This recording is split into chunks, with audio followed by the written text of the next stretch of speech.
On May 7, 1915, RMS Lusitania, bound for the city of Liverpool from New York City, was torpedoed and sunk by German U-boat U-20. And while the sinking of the Lusitania wasn't the main thing that would get the US involved in World War I, it was a significant factor. For over a century, the Lusitania's wreck has kept secrets that governments didn't want revealed.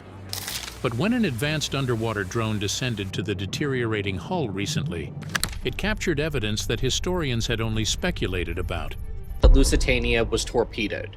A few seconds after the torpedo strike, another second explosion ripped through the ship from an unknown source, but we've mostly confirmed that it was either a boiler or a steam line detonator.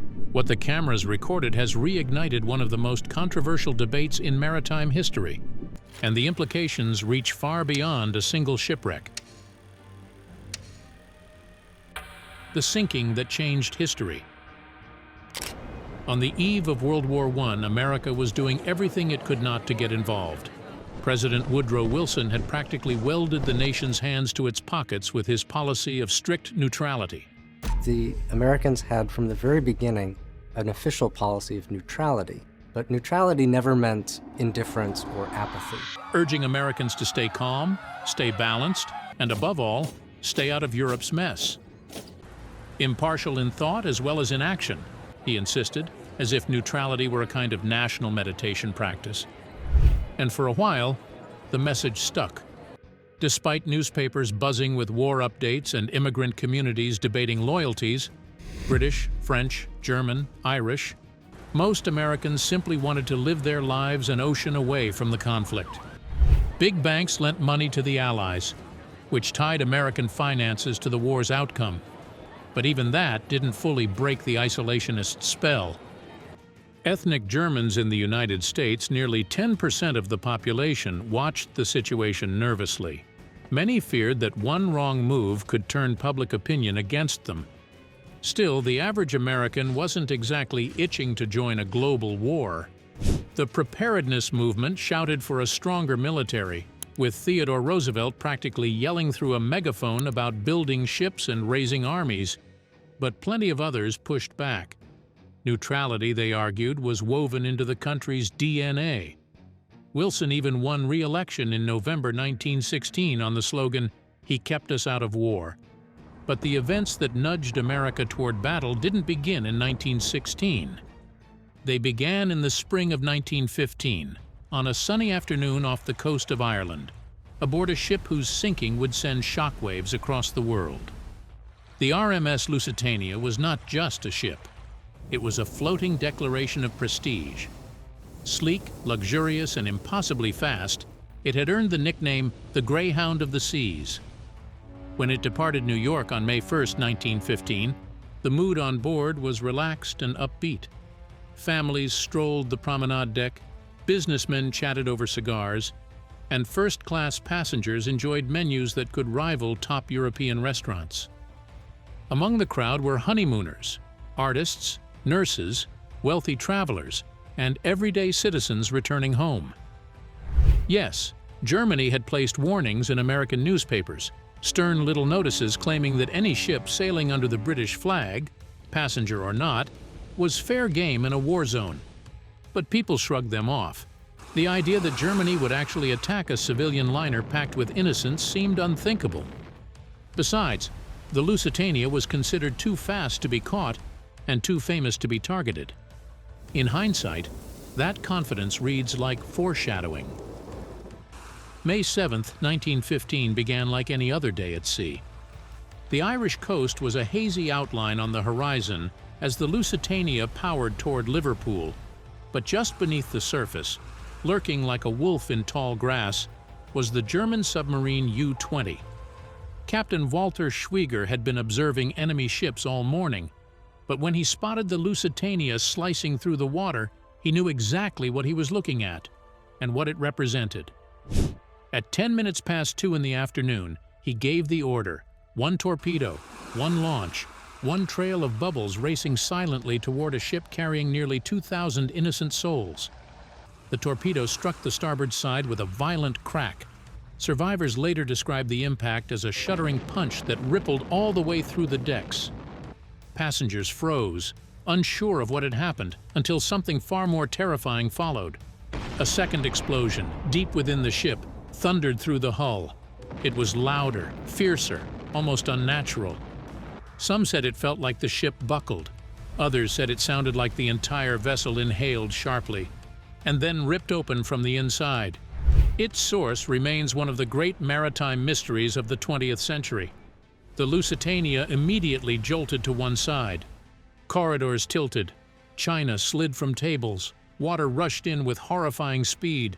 The crew struggled to lower lifeboats, but many dangled at impossible angles, smashing into the hull or spilling panicked passengers into the freezing Atlantic. Testimonies describe mothers clutching children, people trapped in stairwells, and lifeboats flipping as hundreds tried to escape. In 18 tense minutes, the pride of the Cunard Line was gone. Nearly 1,200 people died. Among them were 128 Americans, their loss instantly transforming a distant war into something painfully personal. The news hit the United States like a lightning bolt. Newspaper headlines screamed about German savagery and civilian slaughter. Editorial cartoons portrayed the Kaiser as a madman, torpedoing babies and families. The tragedy dominated conversations from New York to San Francisco. Isolationism didn't disappear overnight, but something inside the American psyche cracked. The idea of neutrality suddenly felt less noble and more naive. British officials seized the moment, using the disaster as a rallying cry. Posters showed drowning women and helpless children. Speeches painted the sinking as proof that Germany was a barbaric enemy willing to kill indiscriminately. Wilson tried to stay calm, but the tide of public opinion had started to shift. Even those who had sworn the United States should never join the war found themselves wavering. And throughout the anger, grief, and political pressure, one accusation emerged from Germany, a claim the British government instantly denied. The Lusitania wasn't just a passenger ship, it was carrying war materials, dangerous ones. At the time, most Americans dismissed the idea as convenient German propaganda. But the explosion, that mysterious second blast, refused to leave the conversation. Beneath the emotional headlines and the rising calls for justice, a single unsettling question began to surface, one that no investigation, no speech, and no government wanted to answer outright. What exactly was the Lusitania really carrying? The secrets beneath the Lusitania's decks. From the moment the Lusitania slipped beneath the waves, one question refused to die. What exactly was the ship carrying? The official paperwork painted a harmless portrait, ordinary goods like cheese, furs, and general cargo. But tucked among the mundane items was something that instantly raised eyebrows: 4,200 cases of rifle ammunition. Britain insisted these were simple small arms cartridges, too stable to trigger an explosion. And yet survivors swore the opposite. They remembered the torpedo strike, a violent shock, yes. But then came a second blast, sharper, deeper, far more powerful. Many said it felt as though the ship had exploded from the inside out. Rifle rounds couldn't do that. Something else, something bigger, had detonated. That contradiction became the spark that lit decades of suspicion. Within days, accusations began swirling faster than the currents off Ireland's coast. Critics argued that Britain was quietly smuggling dangerous munitions under a civilian flag, a moral gamble that put innocent passengers between explosives and enemy submarines. Rumors spread of hidden artillery shells, barrels of gun cotton, or other military supplies intentionally disguised among the cheese and furs. Even American customs inspections offered little reassurance. Early 20th century checks were nowhere near the meticulous procedures of modern ports.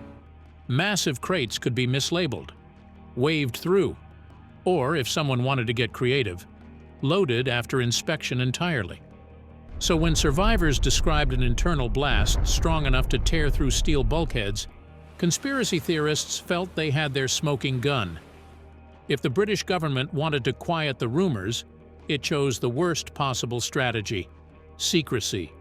Cargo records were sealed for decades. Files were shredded, redacted, or simply lost. Whatever was released appeared in fragments. as though someone had flipped through the paperwork with a censor's black marker in hand. Adding to the suspicion was a little publicized detail. The Lusitania had been officially registered as an armed merchant cruiser. That didn't mean it sailed into New York Harbor bristling with cannons, but it did mean the ship had mounting points for deck guns and could be militarized on short notice. To the public, it looked like Britain wanted the prestige of a luxury liner but the perks of a military vessel, and didn't want anyone looking too closely at what was tucked in its cargo holds. Scientists, engineers, and naval historians have bickered about this for more than a century, and no theory satisfies everyone. Coal dust explosion? Possible on paper, unlikely in reality. The coal bunkers didn't show the right conditions. Fuel vapor ignition? Interesting, but also inconsistent with survivor accounts. A torpedo alone? Experts dismiss it outright. A single torpedo shouldn't have sunk a vessel of the Lusitania's size in just 18 minutes. The ship was built with watertight compartments designed to keep her buoyant even with multiple hull breaches. That leaves the most uncomfortable theory of all: a chain reaction inside the cargo hold. If the ship carried unstable materials, whether mislabeled ammunition, improperly packed powders, or something more explosive entirely, the torpedo could have triggered a catastrophic internal blast. But proving it required something no one had attempted: reaching the wreck itself. To solve the mystery, investigators eventually turned to the only remaining witness: the shipwreck lying in cold, churning waters. The sinking happened during an era when naval warfare followed a set of moral guidelines known as prize rules. Merchant ships were supposed to be warned before attack, and their passengers allowed to evacuate unless the ship resisted, attempted escape, or was protected by warships. Crucially, carrying ordinary munitions did not make a civilian ship a legitimate military target, and many British vessels traveled with limited defensive armament without forfeiting their protections. So even if Lusitania carried military items, the sinking was still widely condemned, because no warning was given. For decades, the central question remained the same: did the cargo cause the second explosion? Official inquiries insisted no, and the U-boat commander confirmed he fired only a single torpedo. The rifle ammunition listed on the manifest was non-explosive in bulk and legally allowed. Some researchers suggest that a consignment of some explosive chemical, jostled loose by the torpedo's impact, could have been the culprit, though experiments haven't convincingly reproduced the conditions survivors described. Ironically, the British government did not hide the fact that cargoes of small arms ammunition were being shipped across the Atlantic. Newspapers reported it. President Wilson knew it. Dozens of ships had carried similar or even larger loads without anyone panicking. And yet the missing documents, the evasive answers, and the decades of secrecy kept the embers of suspicion glowing. Some authors argue that Britain would never risk smuggling unstable explosives on a passenger liner. Others claim Britain wanted the Lusitania sunk to sway American opinion. Both theories can't be true, yet both persist. To truly settle the argument, explorers had to descend into the wreck itself, into a labyrinth of collapsing steel and icy, swirling darkness. Into the deep, the first desperate attempts to read the wreck. When the Lusitania slipped beneath the waves, she didn't simply vanish. She carried secrets and unanswered questions down into the cold, dark depths. For decades, anyone daring or reckless enough to approach her resting place had to contend with impenetrable darkness, freezing water, collapsing metal, and the relentless pressure on both body and mind. Early expeditions now read like myths: divers in heavy copper helmets, inventors with improbable machines, and scientists arriving with certainty that they already understood the truth. They didn't. The wreck of the Lusitania was finally located on the 6th of October 1935, 11 miles south of the lighthouse at Kinsale. She rests on her starboard side at a roughly 30-degree angle, submerged in about 305 feet of water. Time and tide have not been kind. The hull is badly collapsed, battered by the force of the seabed impact, winter currents, and decades of corrosion. Her keel bears an unusual curvature, perhaps weakened by the loss of her superstructure, and the beam has narrowed, with the funnels long gone, likely claimed by decay over the decades. The earliest dives in the 1930s were nothing short of brutal. Picture divers weighted down in heavy copper helmets, air pumped through hoses from the surface, trying to navigate a wreck sitting in nearly 300 feet of cold Irish water. Visibility? Maybe a few feet on a good day. Stability? Almost none. The Lusitania had landed on her starboard side and was slowly collapsing in on itself, so every step was like walking across a steel avalanche. These divers could barely get inside. The corridors had folded, the decks had pancaked. Each movement kicked up clouds of silt that erased whatever little light filtered down. They were pioneers, yes, but pioneers fighting a wreck that very clearly wasn't ready to talk. Then came Simon Lake, the submarine inventor who believed he could outsmart the ocean. In the early 1930s, he and Captain H.H. Rayleigh secured permission from the Admiralty to salvage parts of the ship and, with some optimism, retrieve whatever valuables the purser's safe might still hold. Lake's solution was wonderfully eccentric. A 200-foot steel tube 5 feet wide with stairs spiraling down into a pressurized dive chamber. The idea was simple. Float the tube over the site, sink it straight down until it stood upright on the Lusitania's deck, then walk down like you were entering some underwater skyscraper. And the wild part? He built it. He tested it. It worked. But the Great Depression didn't care how ingenious the plan was. His finances collapsed, the contract expired, and the tube never touched the wreck. Lake, defeated but not broken, admitted, "My hands were too full," which was a simple way of saying that a genius endeavor is useless when your bank account is empty. By the 1960s and 1970s, diving tech had improved enough for a new wave of explorers to try their luck. Divers managed to recover scattered artifacts, take haunting photographs, and confirm just how badly the wreck was deteriorating. But they still ran into an old problem. The Lusitania simply wasn't letting anyone past her broken outer shell. The deeper cargo areas, the ones conspiracy theorists obsessed over, remained inaccessible. Steel beams had folded like paper. Whole sections were so unstable that even brushing against them could trigger a collapse. Divers had limited time at that depth before risking decompression sickness, and the constantly shifting wreck made every minute feel like borrowing trouble. American diver John Light, relentless and convinced the British were hiding something, dove repeatedly to find proof of contraband explosives. But even he couldn't reach the spaces he needed to. His theories stayed just that, unproven theories. When Dr. Robert Ballard, famous for finding Titanic and the Bismarck, arrived in 1993, expectations were sky high. If anyone could settle the illegal explosives debate, it was him. Ballard initially believed in the cargo explosion theory and intended to confirm Light's claim of a massive portside hole. Instead, he found nothing.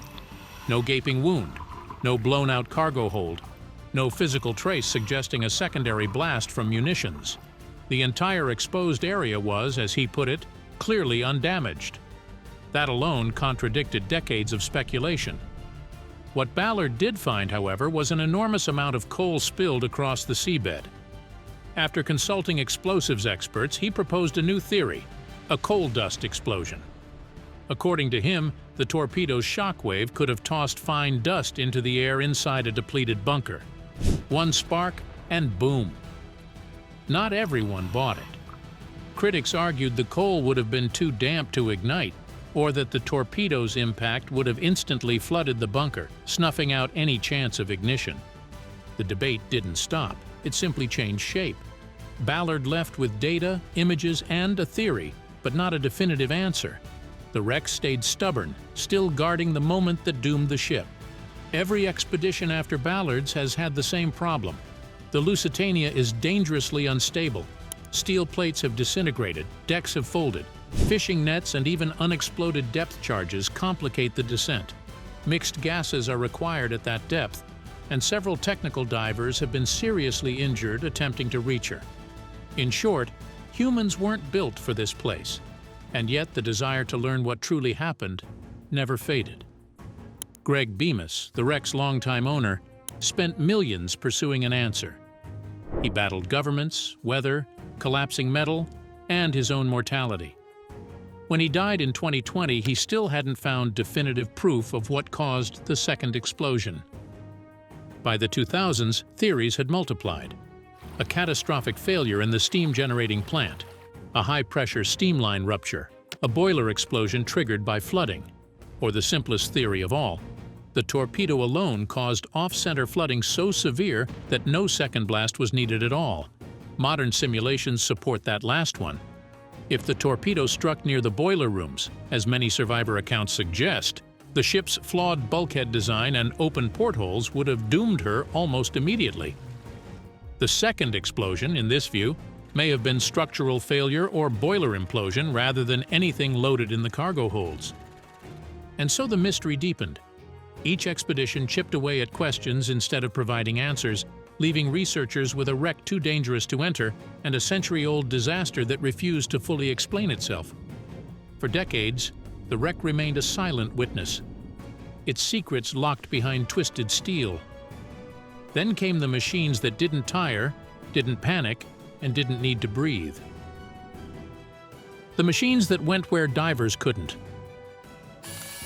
Remotely operated vehicles didn't just help explore the wreck, they changed the entire game. For decades, human divers tried to map the site, but the truth is simple. No person could ever reach the deepest, most unstable chambers of the Lusitania without risking their life. Visibility was awful, the pressure was punishing, and the ship itself had become a labyrinth of collapsed steel and silt. That's where ROV technology stepped in, quietly rewriting the rules of marine archaeology. The beauty of these machines is endurance. A diver has minutes and ROV has hours. A diver can't squeeze through a fallen bulkhead, but a robot with thrusters the size of a dinner plate? No problem. ROVs came armed with HD cameras, sonar mapping rigs, and manipulator arms nimble enough to pluck artifacts from century-old debris. More importantly, they stayed calm in conditions that would terrify any human. Zero visibility, tight quarters, razor-edged steel, and drop-offs into blackness. In short, ROVs didn't just assist. They became the only way to see the parts of the ship nobody had ever seen. The ROV chosen for the new expedition wasn't one of those friendly drones you fly in a field for fun. It was a six-figure deep-water beast, packed with multi-axis thrusters, high-resolution imaging systems, sonar arrays that draw maps out of sound, and manipulator arms strong enough to lift crates yet delicate enough to brush away sediment like dust off a book cover. Its LED floodlights turned the Atlantic darkness into something resembling daylight, revealing swirls of rust, flakes of marine snow, and the ghostly outline of the wreck as the machine descended. The team running this mission was just as specialized.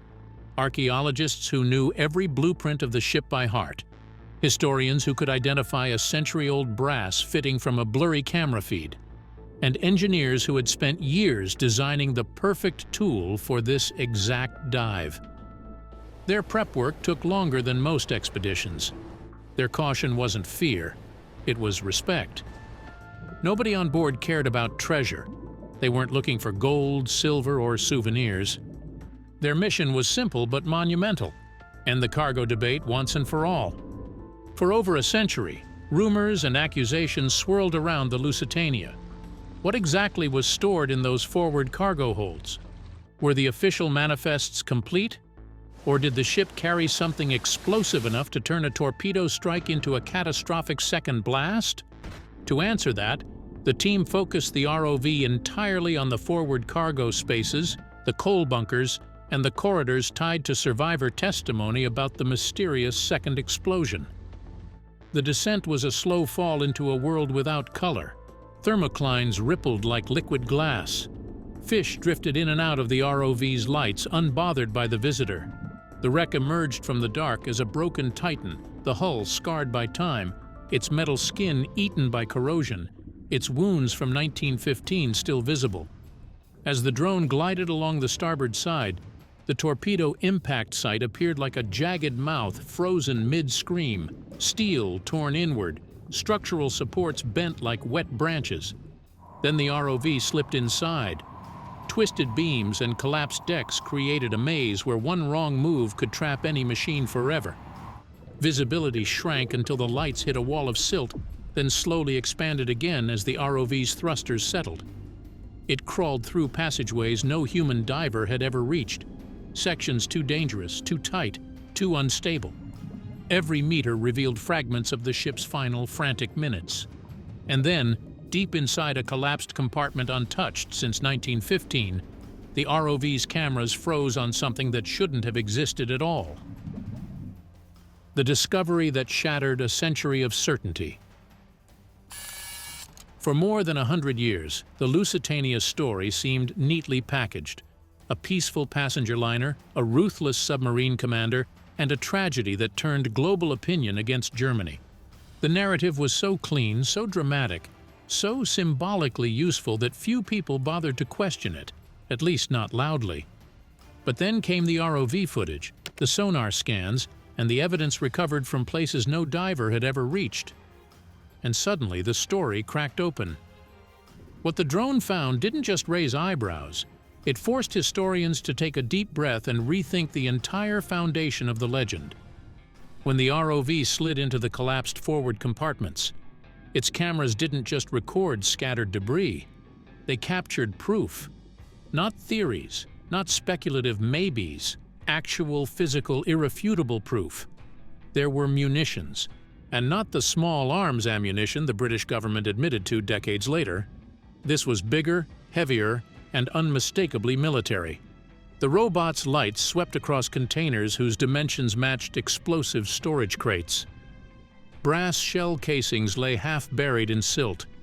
Components of artillery fuses peeked from beneath collapsed iron beams. Chemical residue collected by the ROV's manipulator arm tested positive for materials used in early 20th century explosive charges. And the sonar mapping? It revealed structural deformation that made zero sense if the torpedo had been the only blast. Several steel plates were bent outward, force traveling from inside the ship, not into it. In other words, the second explosion wasn't a mystery anymore. It had a source. This was the moment everything changed. The camera feed showed what researchers had suspected for decades, but could never prove. Someone had loaded the Lusitania with far more war material than the official record acknowledged. And that meant the story everyone thought they knew was about to take a sharp turn. For generations, Britain presented the Lusitania as an innocent victim, a floating symbol of German brutality. It was the perfect moral weapon, simple, dramatic, impossible to argue with. But the new findings complicate that comforting myth.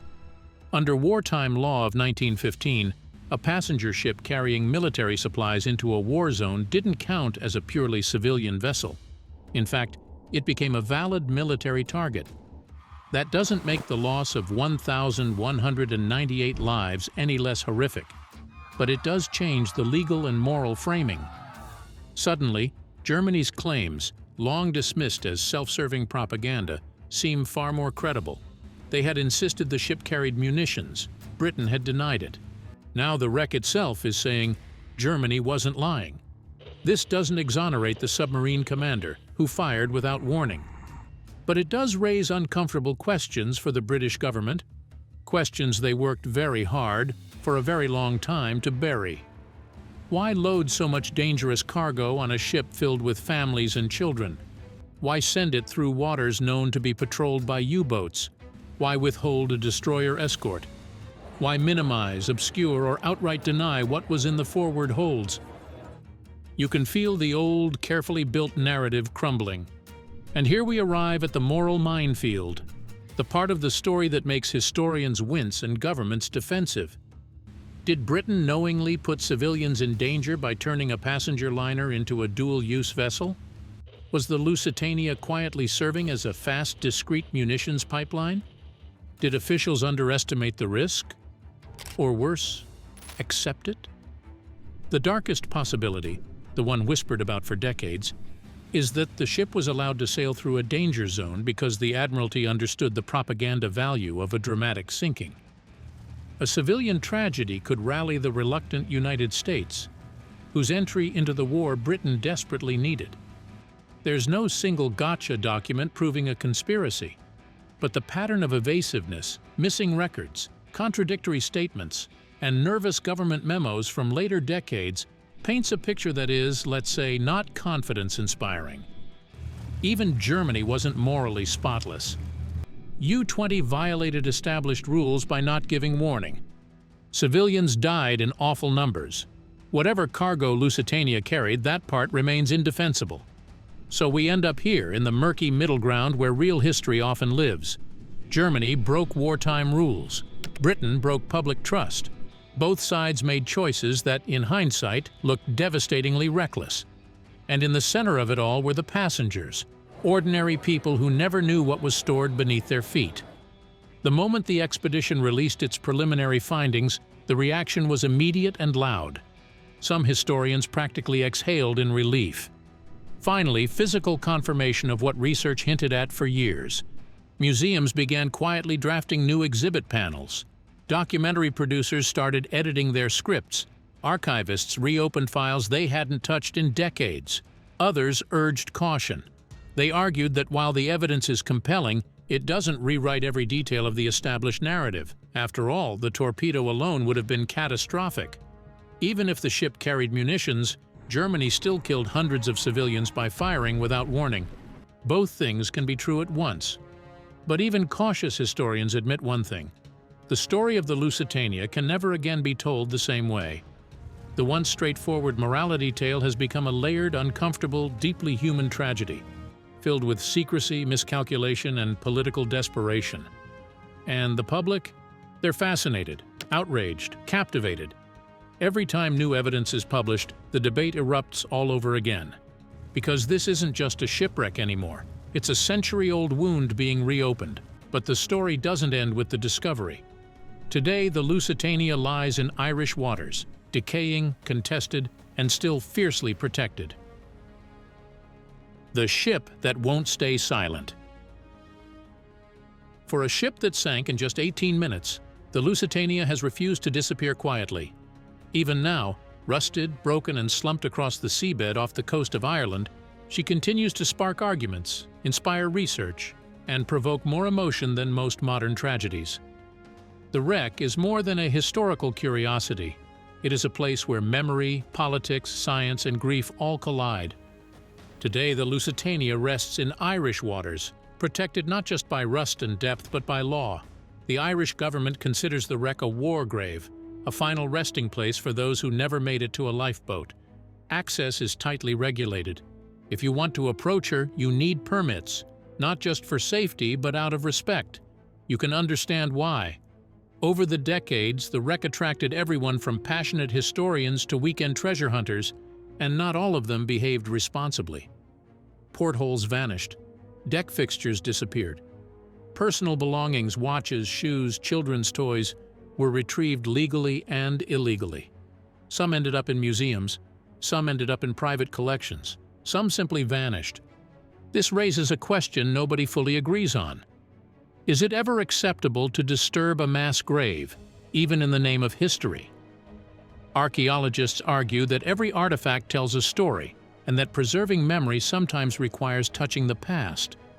Families of victims and ethical purists counter that a grave is a grave, no matter how famous or accessible, and should be left untouched. The Lusitania sits uncomfortably between those two convictions, and the debate isn't going away anytime soon. Unlike the Titanic, which survives in icy, near-freezing water that slows decay, the Lusitania is in comparatively warm shallows with strong currents. The result? She's collapsing fast. Metal plates have peeled away like wilted flower petals. The bow has twisted in on itself. Entire corridors have imploded. Divers who visited her in the 1960s describe rooms that simply no longer exist today. Give it a few more decades, and the ship may dissolve into an unrecognizable debris field, just a scatter of rust and memories across the seabed. That's why preservationists are split. Some argue for immediate, aggressive documentation, full 3D scans, artifact recovery, chemical analysis of sediments, even controlled conservation efforts. Get everything we can before it disappears, they say. Others insist that even if the wreck vanishes naturally, that's better than disturbing the resting place of nearly 1,200 souls. Neither side is wrong. Both are stubborn. The ship sits in the middle, decaying quietly while we argue over her future. And then there's the legal drama, which honestly sometimes reads like a courtroom thriller. For years, entrepreneur and explorer Greg Bemis fought governments, agencies, and international maritime law to gain ownership rights to the Lusitania. Bemis wasn't just after treasure. He wanted answers. He funded dives, scientific surveys, and historical studies, pushing hard against both British and Irish authorities who viewed the wreck as either diplomatically sensitive or politically inconvenient. Ownership disputes between Bemis, the British Crown, and the Irish state went on for decades. Court rulings shifted the boundaries of who controls what in international waters. In fact, the Lusitania became a case study in maritime law classrooms. A real-world example of how messy things get when you mix shipwrecks, sovereignty, commerce, national pride, and wartime secrets. Whether you call Bemis a stubborn visionary or a persistent troublemaker depends on who you ask. But one thing is certain. Without his legal battles, the drone that made the most recent discoveries would never have gone near the wreck. And now the story has changed again. The drone evidence confirming substantial military cargo didn't just rewrite history books. It reopened every debate surrounding the wreck. Historians are calling for deeper dives, literally and figuratively. Museums are preparing to revise displays.